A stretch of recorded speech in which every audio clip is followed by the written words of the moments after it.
Así inicia Es Noticia, noticia en profundidad. Qué placer acompañarles. Soy Tatiana Pérez, les saludo desde nuestra sede central en Caracas, en Venezuela. A partir de este momento, en la próxima hora, tenemos 3 temas que son noticia. Aquí están primero desplegados en titulares. En Noticia Brasil, la Corte Suprema de Justicia vota contra el llamado marco temporal. La tesis del agronegocio para apropiarse de tierras indígenas. Se trata de una decisión histórica sobre la demarcación de tierras de pueblos originarios. Analizamos sus implicaciones. En noticia a la ONU, la reestructuración del organismo debe comenzar con el Consejo de Seguridad. Es la conclusión del bloque BRICS, reunido en el marco de la Asamblea General número 78, que proponen. Y en la otra orilla, ¿qué plan tiene Estados Unidos? Les contamos y contrastamos. En Noticia Colombia, entre aplausos y críticas, se recibe el anuncio del inicio de diálogo entre el gobierno de Gustavo Petro y el Estado Mayor Central de las FARC, una disidencia del antiguo grupo insurgente FARC-EP. La instalación se realizó esta semana en uno de los departamentos más golpeados por el conflicto. Les contamos y profundizamos en ello. En Noticia casi comienza. Bienvenidos, bienvenidas.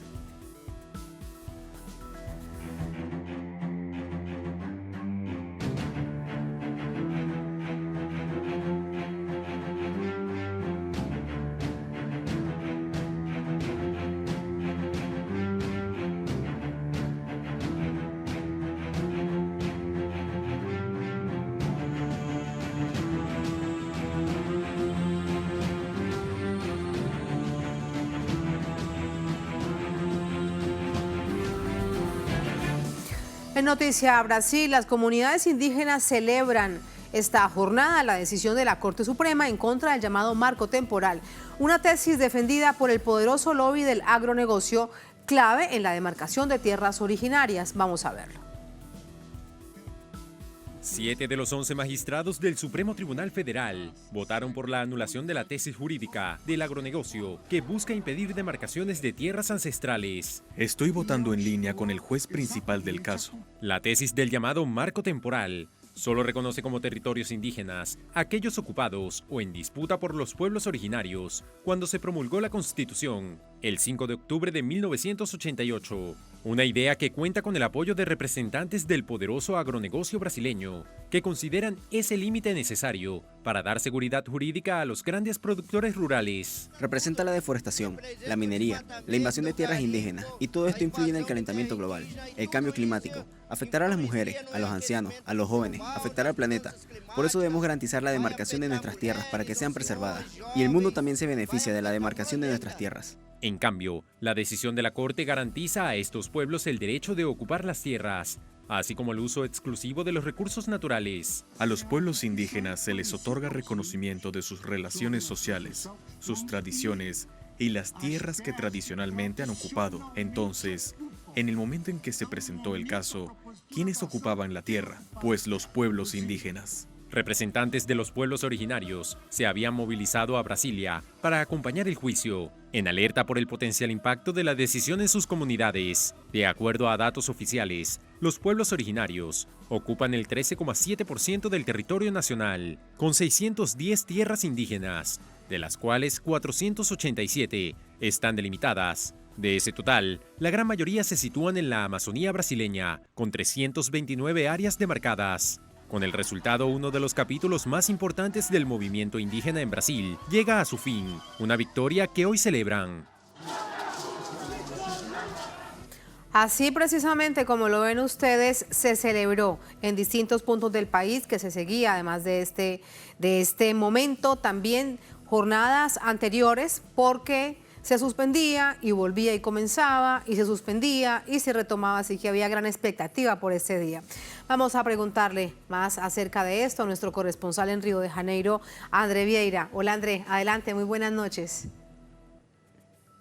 ¿Qué tal, Tatiana? Buenas noches para ti, también para nuestra audiencia. Se celebró no solamente en los pueblos indígenas, en las aldeas, pero también fue una celebración de la humanidad. Tatiana, ganamos todos con esa decisión del día de hoy de permitir que los pueblos indígenas reivindiquen sus territorios. Tatiana, para comenzar una actualización, 7-2 estaba cuando la Corte Suprema formó una mayoría para rechazar esa tesis del marco temporal, pero el resultado final fue 9-2, o sea, solamente 2 jueces votaron para aceptar esa tesis ruralista. Fue una victoria muy importante de los pueblos indígenas aquí de Brasil. Este jueves, por 9-2, la Corte Suprema rechazó la tesis jurídica del marco temporal, la cual pretendía limitar la demarcación de tierras indígenas aquí en el país. Según la propuesta defendida por los sectores ruralistas y que fue derrotada, hoy el Estado Nacional no debería aceptar las reivindicaciones de demarcación de tierras de los pueblos indígenas que no estaban en sus territorios el 5 de octubre de 1988, fecha de la Constitución, de la promulgación de la Constitución aquí de Brasil. 9 de los 11 jueces de la máxima corte dieron razón a los pueblos indígenas que afirman que la Constitución brasileña no prevé un criterio para validar las demarcaciones de tierra. Los únicos magistrados que votaron diferente fueron los 2 indicados por el expresidente Jair Bolsonaro a la máxima corte del país. El fallo de este jueves, Tatiana, tiene un impacto en todas las decisiones de los otros tribunales del país, así que no hay un límite ahora de tiempo para los pueblos indígenas reivindicar sus territorios. Además, la decisión también reconoce que muchos de los pueblos indígenas no estaban en sus territorios porque fueron expulsados por terratenientes o por el propio Estado, como ocurrió durante la dictadura civil militar aquí de Brasil. Fue una victoria histórica la conseguida hoy por los pueblos originarios, ya que según el movimiento indígena y los juristas aquí del país, si fuese aprobada la tesis ruralista, podría inviabilizar 90% de los procesos de demarcación que están en desarrollo aquí en el país. El juicio comenzó el año 2021, llegó a un veredicto este jueves, pero continuará la próxima semana, Tatiana, ya que algunos temas polémicos, como por ejemplo la apertura de las tierras indígenas para la actividad minera y también la indemnización previa a los invasores, aún serán debatidos. Por otro lado, la tesis del marco temporal fue rechazada en la Corte Suprema, pero aún es analizada por el Congreso Nacional, donde un proyecto de ley intenta atropellar todo el debate y retroceder en lo que fue decidido hoy por la máxima corte aquí de este país. Tatiana. En todo caso, André, te lo pregunto para nuestro entendimiento, ¿esta decisión queda en firme o es posible ser apelada por el agronegocio, por este gran lobby del agronegocio? Mira, esa decisión ahí en la Corte Suprema es una decisión final, o sea que luego ya se agotó todas las defensas, las solicitudes por parte del agronegocio. Este es un proceso, Tatiana, recordemos, esta tesis ese debate vino luego del golpe de Estado contra Dilma Rousseff. El año 2021 este tema fue llevado a la Corte Suprema, diferentes tesis fueron defendidas, los abogados presentaron las defensas y esta es una decisión final, así que no cabe ninguna apelación por parte de los defensores del agronegocio, pero por otro lado, como les comentaba, hay un intento por parte del Congreso Nacional de crear un proyecto de ley para cambiar esa realidad y fijar este marco temporal, este retroceso para los pueblos indígenas aquí de Brasil, pero es algo que debe ser debatido una vez que la decisión de la Corte Suprema afirma que no hay ningún mecanismo dentro de la Constitución que delimite o que imponga un límite, por ejemplo, para la demarcación de tierras indígenas aquí en ese país. Así que es una decisión muy importante del judiciario, pero la política también es otro debate, ¿no, Tatiana? Incluso un país que vivió un golpe de Estado, que vivió una presión política, es algo que todo puede ocurrir, todo puede ser desarrollado aquí en ese país, pero en este momento hay un elemento muy importante que es el presidente Lula da Silva, la fuerza que tiene el presidente Lula da Silva en el Congreso. También incluso el movimiento indígena pide que el gobierno intensifique sus acciones ahí en el Congreso para no permitir que el Congreso de este retroceso retire el derecho de los pueblos indígenas aquí en Brasil, algo que afectaría no solamente a estas naciones, a estos pueblos, pero también afectaría a todos nosotros, los humanos, que necesitamos de la preservación del medio ambiente, y los indígenas son los que más preservan el medio ambiente, no solamente aquí en Brasil, pero también en todo el mundo. Así que estaremos aquí muy pendientes, Tatiana, ahora luego de la victoria en la justicia, ahora pendientes de ese debate que será realizado la próxima semana, ahora el próximo miércoles, en el Senado aquí de Brasil. Tatiana. ¿Quiere decir esto, André, que la lucha continúa ahora desde la visión política, que no es nada sencillo, además para el Congreso en Brasil, que tiene un poderoso lobby del agronegocio?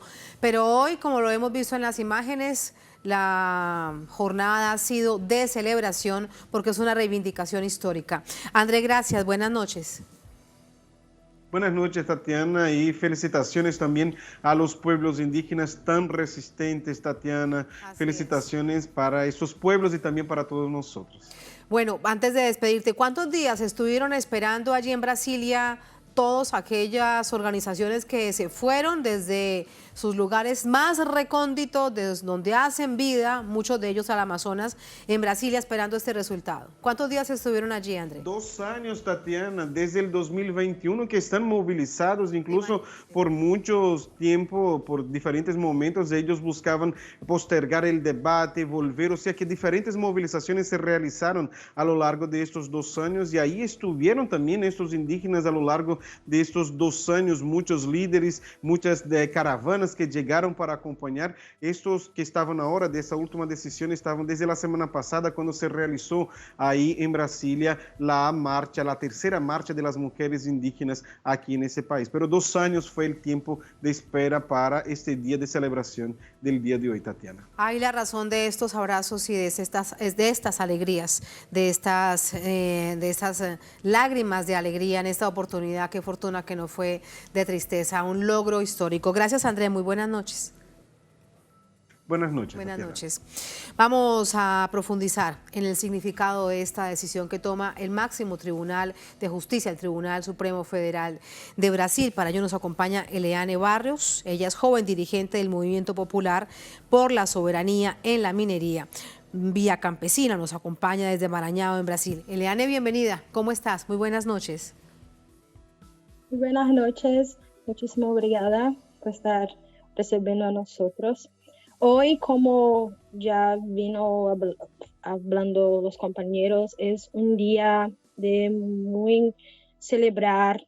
Nuestros pueblos indígenas han tenido una victoria que demuestra la fuerza de nuestros pueblos. Hoy se da un día histórico en Brasil. Nuestro pueblo indígena viene siendo marcado por violencia, expulsión de sus tierras, expulsión de sus locales, sus zonas.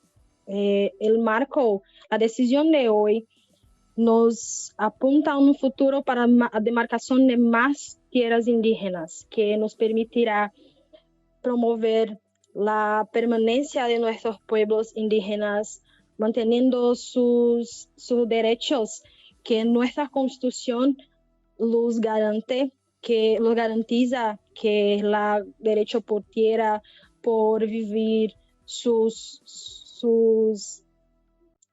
culturas, los modos de vida. Son estos pueblos indígenas que pueden enseñarnos una forma de vida sostenible. Son quienes conocen las prácticas milenarias de manejo que nos permite mantener vivas nuestras florestas.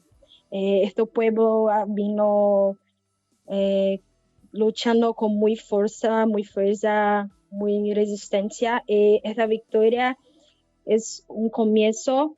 Ahí nosotros deberemos seguir defendiendo la demarcación de territorios. Pero esto es un día de... Sí, Eleane, viene ahora el papel del gobierno, del Ejecutivo en este proceso.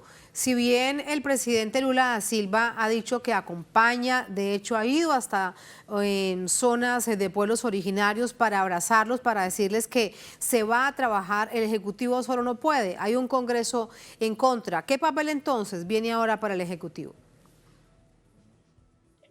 Ahora se espera que esta decisión favorable a los pueblos indígenas acelere cientos de demarcaciones y nosotros tenemos un buen diálogo con este gobierno por ser progresista. Hace ahora que viene a acelerar. Eleane, ¿me escuchas? Eleane, ¿me escuchas? Hemos perdido la comunicación con nuestra invitada. Es un día de celebración por esta decisión que ha tomado la Corte Suprema de Justicia del país y como decía nuestro corresponsal André Vieira, ya no hay apelación, es una decisión en firme, es una decisión final. Eleane, ¿me escuchas? Sí, escucho. Bien, sí, adelante con la pregunta que te hacía y ya nos respondías acerca de la expectativa que hay por el papel que cumpla el presidente Luis Ignacio Lula da Silva y su gobierno.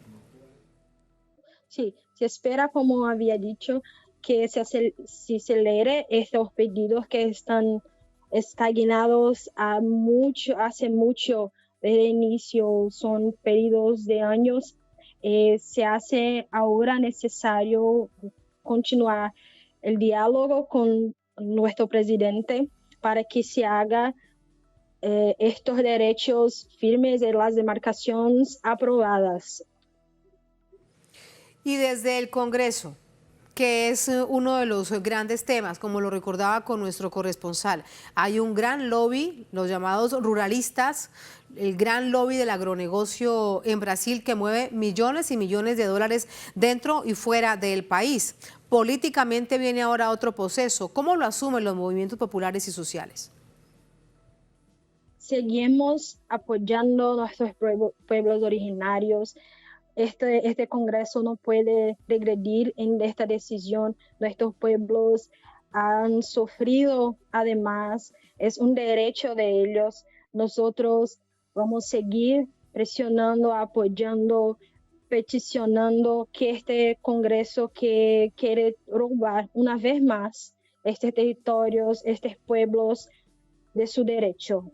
Nosotros seguimos firmes, apoyando a nuestros pueblos originarios, esperando que este Congreso y nuestro presidente no vuelvan a regredir en algo que es histórico, no solo para nuestros pueblos originarios, pero para todo el Brasil.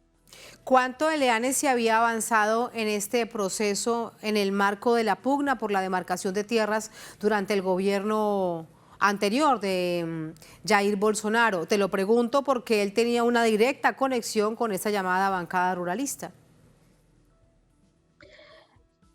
Se avanzó muchísimo las tasas de desmatamiento, han sido mayores desde la dictadura, donde se hubo la expulsión de estos pueblos de sus tierras. Ahora nosotros estamos en un proceso de retomar nuestras tierras, no solo los pueblos indígenas, pero los ribeirinhos, de pueblo que estaba allá, ¿no? Fue expulso. Los movimientos seguiram firmes, pero o avanço do agronegócio foi grandiosíssimo. Nosotros tentamos con el pueblo, aprender con el pueblo indígena, retomar nuestras florestas, replantar nuestras florestas, vivir de forma sustentable con nuestro ambiente como un todo.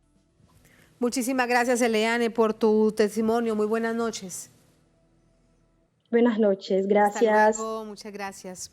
Así vamos a la primera pausa en esta emisión de Es Noticia. Al volver en noticia a la ONU, La reestructuración del organismo internacional debe comenzar con el Consejo de Seguridad.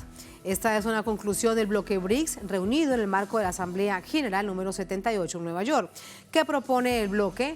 De otro lado, ¿qué plantea Estados Unidos con respecto a esa reestructuración que comienza con el Consejo de Seguridad?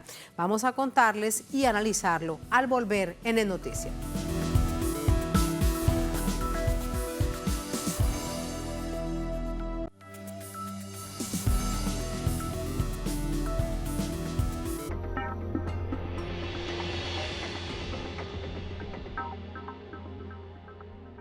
Si te faltan hasta 10 años para cumplir la edad para jubilarte y adeudas aportes, ahora los podés regularizar con el nuevo plan de pago de deuda previsional.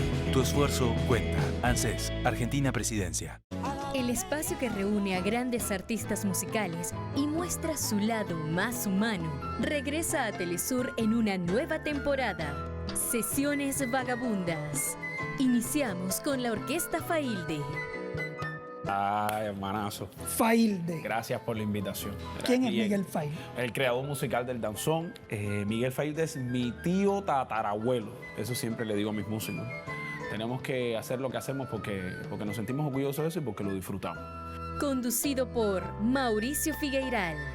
En estreno. Sábado, solo por Telesur. Mira, Fermín, en la vida hay que hacer lo que uno tiene ganas. Te lo digo yo, como me pasé toda la vida trabajando. Sí, ya sé que son los nervios.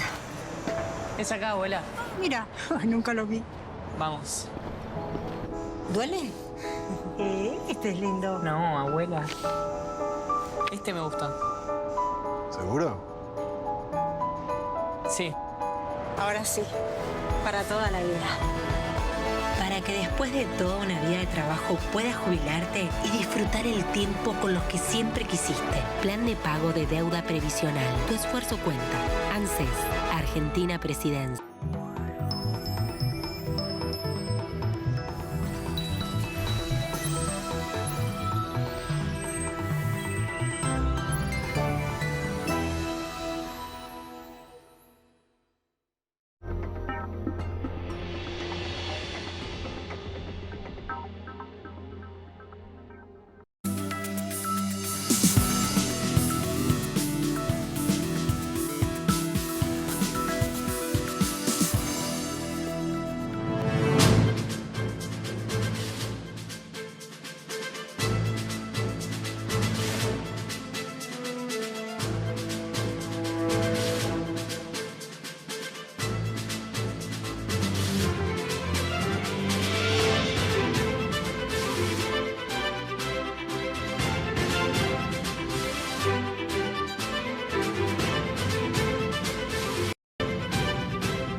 En noticia, la ONU, en el marco de la Asamblea Anual número 78, el bloque de los BRICS llaman a una reestructuración del organismo y en particular del Consejo de Seguridad. Vamos a verlo.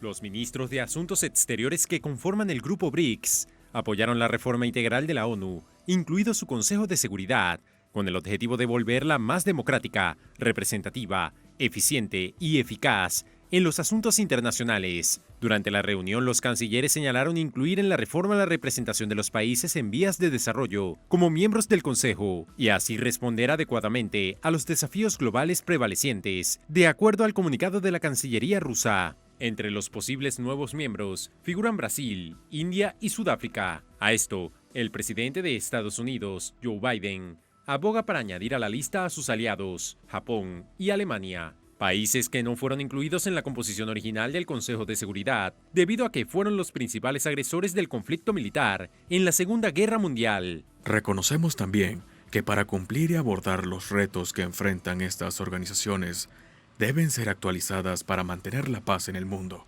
Debemos traer más líderes con más capacidad que existen en todo el mundo, en especial de regiones que no han sido incluidas. Actualmente el Consejo de Seguridad está formado por 15 miembros, 5 son permanentes y gozan del poder del veto, y 10 no permanentes, 5 de los cuales son elegidos cada año por la Asamblea General, para cubrir un periodo de 2 años. El grupo BRICS Plus, anteriormente BRICS, está conformado por Brasil, Rusia, India China y Sudáfrica. A partir del 1 de enero de 2024, se incorporarán Argentina, Egipto, Irán, Emiratos Árabes Unidos, Arabia Saudita y Etiopía. Tras la ampliación, el Producto Interno Bruto Mundial representaba el 37,6% y el 36% de la población mundial. ¿Cuál entonces debe ser hoy en día y en adelante en el futuro, en esta complejidad de mundo, de globo, el Consejo de Seguridad que le sirva realmente a todos y todas? Vamos a hablarlo con María Florencia Musante Grau, licenciada en Historia, magíster en Paz, Seguridad y Conflictos Internacionales en la Universidad de Santiago de Compostela. Nos acompaña desde Buenos Aires. Profesora, buenas noches, bienvenida. ¿Cómo está? Qué gusto saludarle. ¿Qué tal? Buenas noches, un gusto, el gusto es mío y muchísimas gracias por la invitación. Muchísimas gracias. Hay un hecho claro, cada vez con mayor nivel de preocupación, es que hay que hacer algo en el marco de la reestructuración de la Organización de Naciones Unidas y en particular en esta Asamblea 78 de la Asamblea General se habla de la reestructuración necesaria y urgente del Consejo de Seguridad. Quiero conocer primero usted qué opina acerca de la propuesta de los BRICS, que salía a la víspera a instancias de una reunión de cancilleres citada por Rusia. A ver, las Naciones Unidas fueron creadas en 1945 después de la Segunda Guerra Mundial. Y el Consejo de Seguridad, como bien dijo la presentación, está formado básicamente por 5 miembros de carácter permanente con derecho a voto y veto, porque estos otros 10 miembros que son no permanentes no tienen derecho a veto. Esos 5 miembros representan a las potencias ganadoras de la Segunda Guerra Mundial y también representan lo que fue, y lo que fue a partir de 1945, la bipolaridad. Estaban representados los dos bloques, tanto el bloque comunista como el bloque capitalista, con Estados Unidos y con la Unión Soviética. Con el correr de los tiempos y en el siglo XXI, ya dejamos de ser un mundo bipolar para ser un mundo multipolar. Entonces es necesario que otras voces y otras regiones, porque básicamente Estados Unidos en América, pero en América del Norte, China en Asia y el resto son países europeos. Entonces, y la mayoría son países europeos. Entonces, sacando a Rusia, que es bicontinental, que ahí serían 2 asiáticos, pero Rusia también juega como un país europeo, es necesario y muy necesario para el mundo tener otras visiones. Por eso tendríamos que salir de esta bipolaridad para pasar a una multipolaridad. Tener las visiones de países africanos, tener las visiones de países latinoamericanos, tener la visión de países asiáticos, no solamente con la China y Rusia en su condición de bicontinental, y dejar de tener esta mirada europeizante, ¿sí? De tener solo a Europa como eje del Consejo de Seguridad. Así que yo creo que es una buena idea la de ampliar los miembros del Consejo de Seguridad. Sí, dicen los BRICS, parte de la propuesta, que deberían ingresar Brasil, India y Sudáfrica, pero ya Estados Unidos había planteado otra opción, que deberían ingresar Japón y Alemania. En este momento de fuerzas que se enfrentan unas con las otras, Estados Unidos bien sabemos que tiene un gran poder, una gran capacidad para que quienes toman decisiones en el Consejo de Seguridad asuman la política exterior norteamericana. En el marco de esa pugna, ¿cuál podría ser entonces la salida, profesora, para que realmente comience a tomar forma, como lo decía el secretario general de Naciones Unidas, en la instalación, el necesario cambio de la humanidad?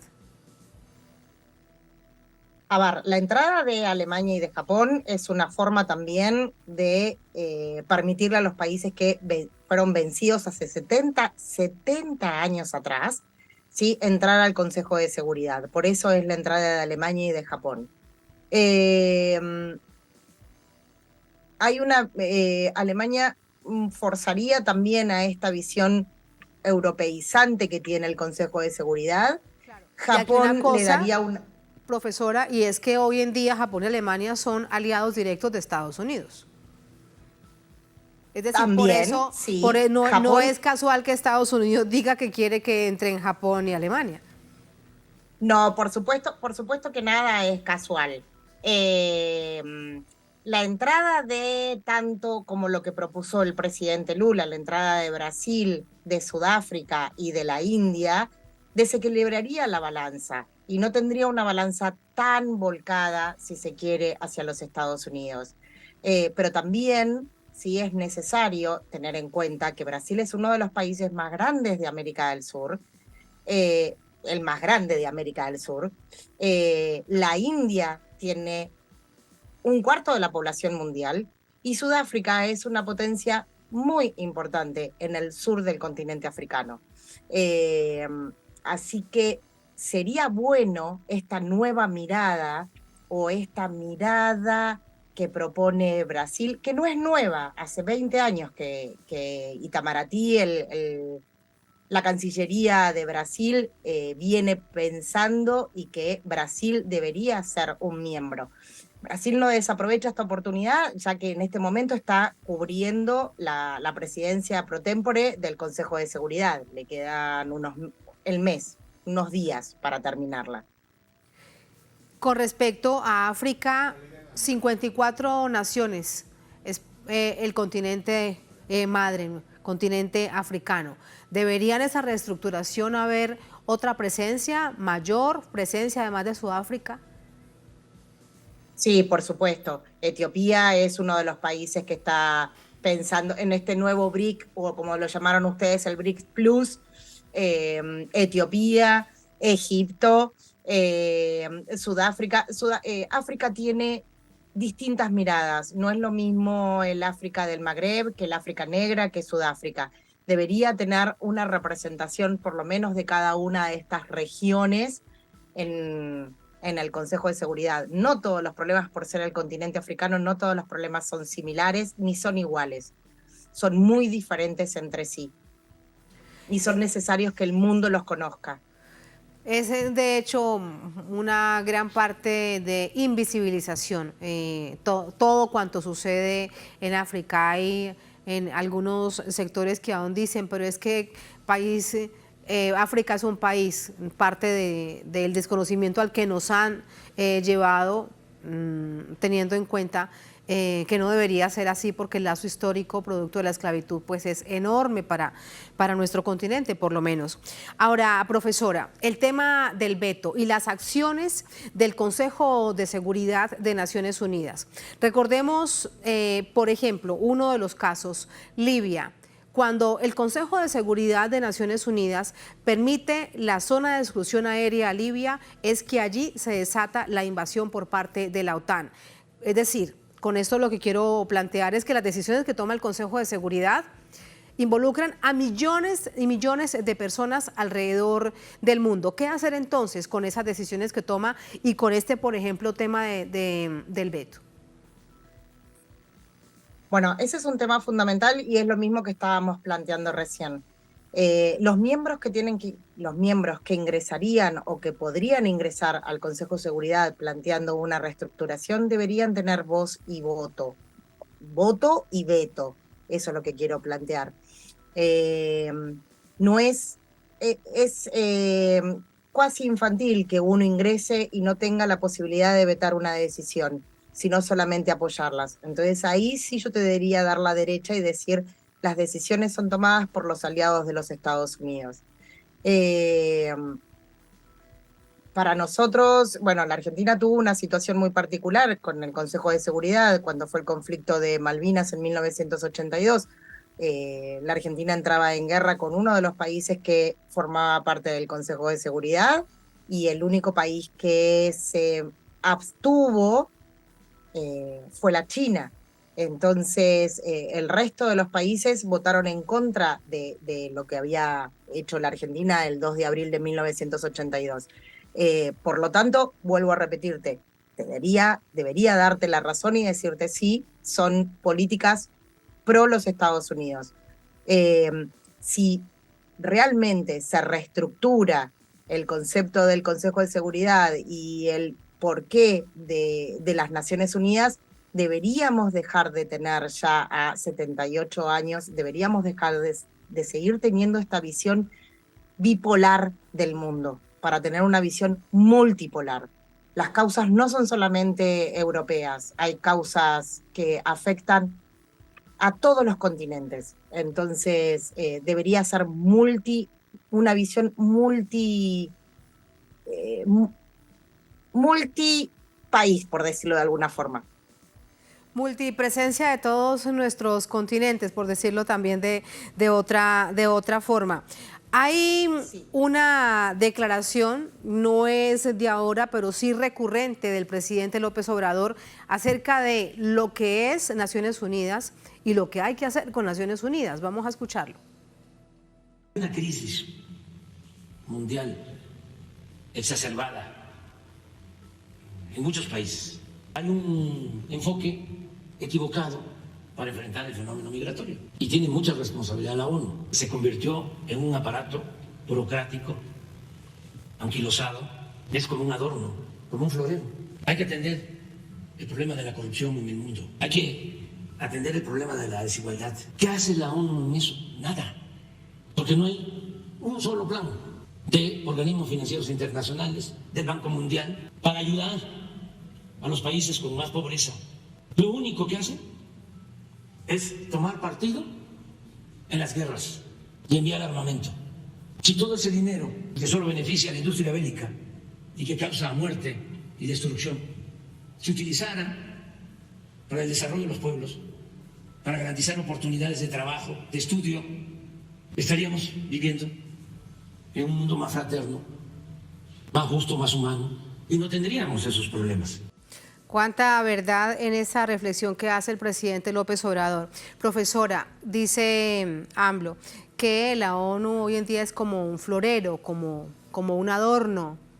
Florero o adorno, bueno, cada quien decidirá cómo quiere ponerle a lo que ubique sobre la mesa para poner las flores, florero o adorno. Pero ¿cuánta razón tiene el presidente López Obrador? Sí. Ya desde el aniversario de los 50 años de Naciones Unidas que se está replanteando qué hacemos con Naciones Unidas. Si nosotros pensamos que el objetivo fundamental fue evitar las guerras después de la Segunda Guerra Mundial, su objetivo principal no lo cumplió. Yo no sería tan crítica con Naciones Unidas como el presidente AMLO. Hay sin número de programas en las cuales Naciones Unidas, no tanto como Naciones Unidas, sino como sus departamentos, UNICEF, la OMS, sobre todo UNICEF, trabaja y con algunas ONG, trabajan en los lugares para evitar y paliar las diferencias sociales, sobre todo en el África, sobre todo en el tema del agua. No son muy comunes y no son muy vistas, no hay una gran publicidad de las cosas que hacen Naciones Unidas. Sí, nosotros la vemos en los conflictos, pero obviamente, y vuelvo a repetir, el mundo ha cambiado y nosotros seguimos teniendo esta mirada casi bipolar. Es necesario tener una nueva mirada y tener organismos mucho más amplios y que respondan a cuestiones más urgentes y más de la problemática del día. Más de la problemática, por ejemplo, de qué hacer con los objetivos del desarrollo sostenible, los 2030 ODS, porque como vamos, también lo han dicho durante esos 3 días de foro de la Asamblea Anual, pues es que como vamos no se van a cumplir, pero la mayor parte del dinero que solicita la ONU se está yendo, por ejemplo, a las guerras, para el caso de Ucrania específicamente. Pues esa es la realidad. Profesora, muchísimas gracias por el análisis. Buenas noches. Por favor, muchísimas gracias a ustedes y muy buenas noches. Muchas gracias, hasta luego. Así vamos, hasta luego, profesora. Vamos a la última pausa en esta emisión de Es Noticia. Al volver en Noticia Colombia, Entre aplausos y críticas se recibe el anuncio del inicio del diálogo entre el gobierno del presidente Petro y el Estado Mayor Central de las FARC. Esta es una disidencia del antiguo grupo insurgente FAREP. La instalación se realizó esta semana en uno de los departamentos más golpeados por el conflicto armado, el departamento del Cauca, al sur del país. Lo veremos al volver en el noticiero.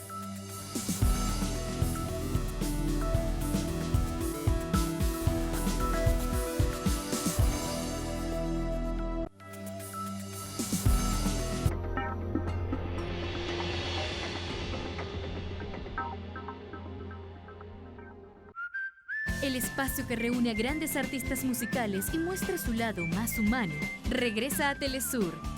En estreno, en una nueva temporada desde Cuba. Esto es un privilegio para mí, una fiesta del alma y de la cubanía. Etiel. Ay, hermanazo. Failde. Gracias por la invitación. A mí la música me ha permitido algo muy grande y es que casi todo lo demás me da igual. Sesiones Vagabundas, conducido por Mauricio Figueiral. Sábado, solo por Telesur.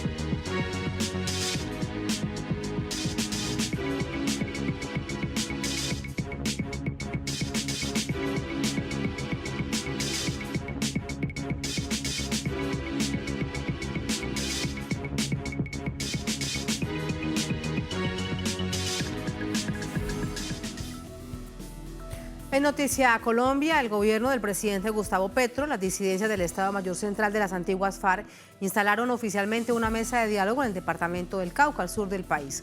Allí anunciaron las fechas para el inicio del cese al fuego bilateral. Vamos a verlo. En el proceso de paz. En el municipio de Suárez, departamento del Cauca, dieron a conocer los acuerdos a los cuales llegaron tanto los delegados del gobierno colombiano como los representantes de las disidencias del Estado Mayor Central de las antiguas FARC, con el fin de concretar una mesa de diálogos y avanzar en el desescalamiento del conflicto en el país. Lo primero es que se inicia el 8 de octubre con la promulgación del decreto que se refiere a la protección de la población civil y al cese al fuego bilateral, pues de carácter nacional, temporal, territorial. Va a durar 10 meses, lo que es supremamente importante. Vamos a tener funcionamiento itinerante en diferentes regiones del país de la mesa conformada y que a partir de hoy ya comenzamos a reunirnos, a preparar la reunión. Y el gran mensaje es que el norte, el eje, la columna vertebral de todo lo que está planteado es el respeto a la población civil. Este documento, firmado por las partes, contiene un cronograma que se desarrollará entre el 19 de septiembre del presente año y se extenderá hasta el próximo 11 de agosto del 2024. También en el cual se deberá avanzar inicialmente en el transcurso del año en la preparación y ajustes de los acuerdos de protocolos, instalación de la mesa y decretos de respeto a la población civil, además del cese de operaciones ofensivas y la instalación de los mecanismos de verificación y monitoreo. Ya para el próximo año se evaluarán los avances y cumplimiento de estos aspectos. No es sencillo, no va a ser sencillo un conflicto de más de 60 años, resolverlo hasta ahora en un año de discusión y eso de proceso de acercamiento que llevamos. Pero sin duda creo que hay determinación y le vamos a colocar entrega para que este diálogo tenga buenos beneficios y frutos, no para las delegaciones, no para las FARC, no para la delegación del gobierno, sino para las comunidades y en general para todo el pueblo colombiano. El Estado Mayor Central asume el compromiso en este proceso de respetar el proceso electoral, cuyo certamen se realizará el próximo 29 de octubre. Para los analistas, los acuerdos firmados y los anuncios hechos representan un paso trascendental para avanzar en la paz total.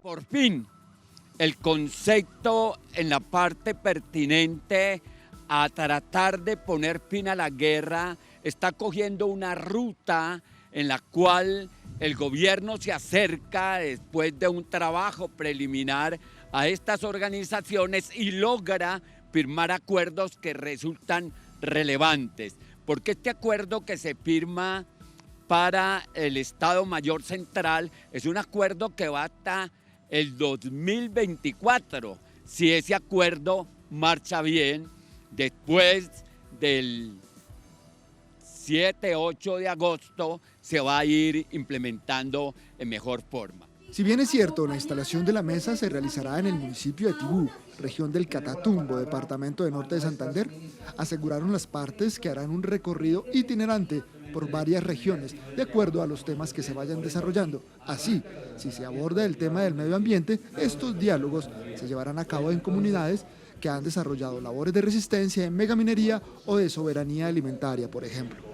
Hernán Darío Tobar, Telesur, Bogotá, Colombia.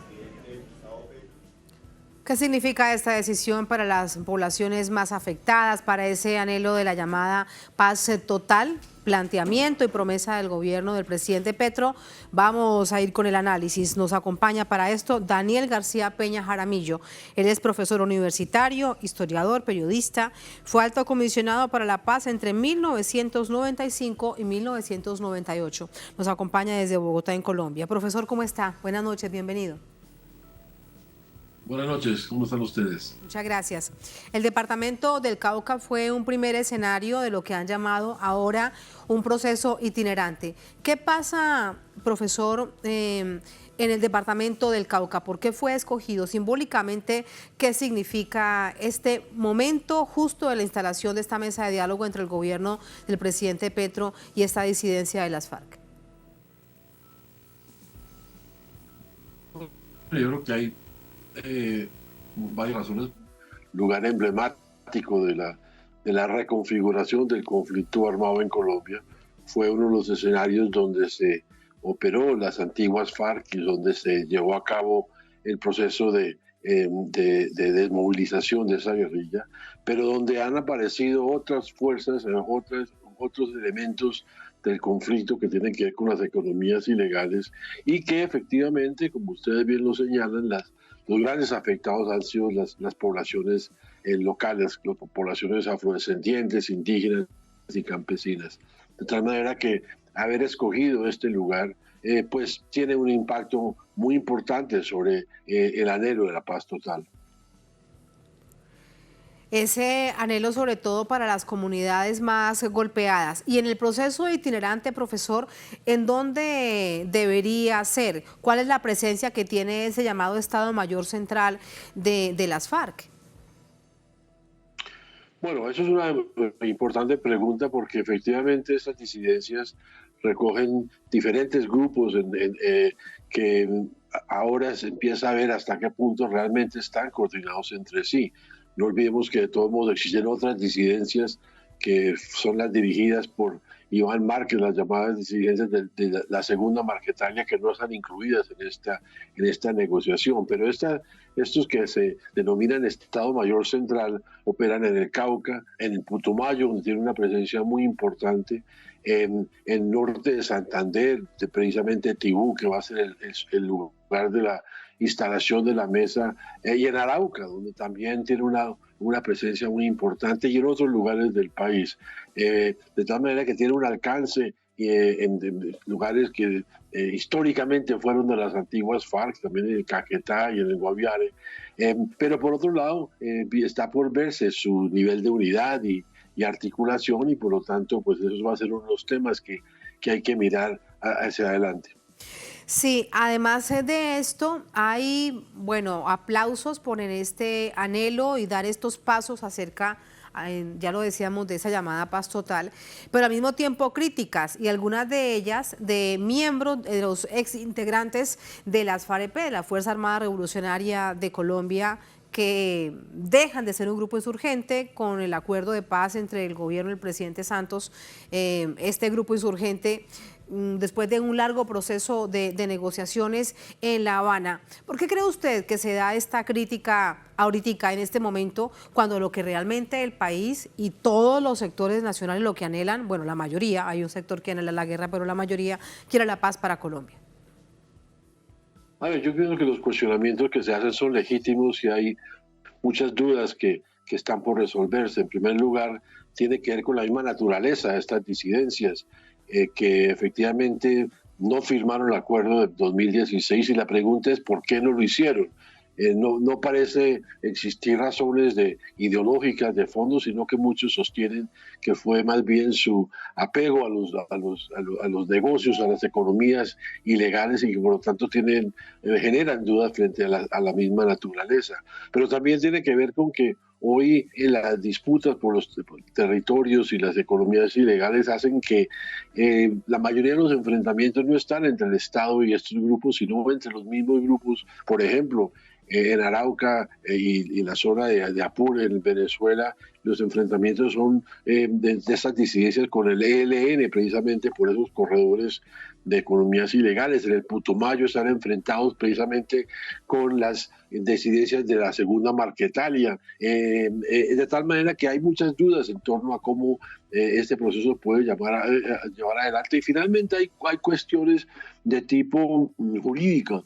Lo cierto es que dentro de la lista de las personas que están ahora sentados en la mesa a nombre del Estado Mayor Central hay varios que fueron firmantes de los acuerdos del 2016 y que por lo tanto, según la ley, pues no podrían participar en el nuevo proceso de paz y por lo tanto todavía está por verse cómo se va a manejar el tema desde el punto de vista jurídico, de tal manera que hay cuestionamientos, por no también hablar de cierto agotamiento de la población frente a los temas de paz, acciones como las que se dieron en estos últimos días de ataques en el Cauca, que son lógicas, entre comillas, dentro de la lógica de la guerra, las partes antes de sentarse a hablar quieren llegar con fuerza y por lo tanto en la historia de los conflictos armados hay intensificación antes de sentarse a negociar, pero eso manda un mensaje ante la opinión pública muy compleja y mucha gente le pregunta, pero ¿cómo es que quieren hablar de paz si están haciendo acciones como estas que